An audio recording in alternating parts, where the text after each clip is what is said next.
आज मुहूर्त लागला डीमार्टला जायचा गाईज.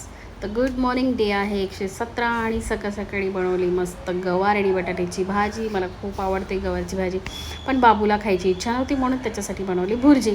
आणि नाश्त्यासाठी पोहे बनवले. नाश्ता वगैरे केला, घरातली कामे आवरून घेतली, जेवण वगैरे केलं.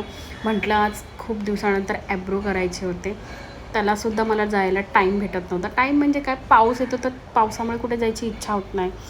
आज लकीली गेले, मस्त आयब्रोज वगैरे केले आणि त्यानंतर गेले राशन भरायला. आणि राशन कसं आहे ना, राशन जे हवं ते घेतेच, पण जे नको तेही घेते आणि बिल होतं असं भरमसाठ.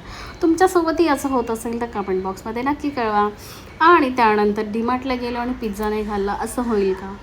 पिझ्झा घेतला, पण पिझ्झा आहे ना, ते लोक व्यवस्थित कुक करतच नाहीत. जो डो असतो ना तो हमेशा कच्चा राहतो. फक्त टॉपिंग्स वगैरे खूप छान आहे आणि चीज वगैरे पण भरपूर टाकतात ॲज कम्पेअर डॉमिनोज वगैरे.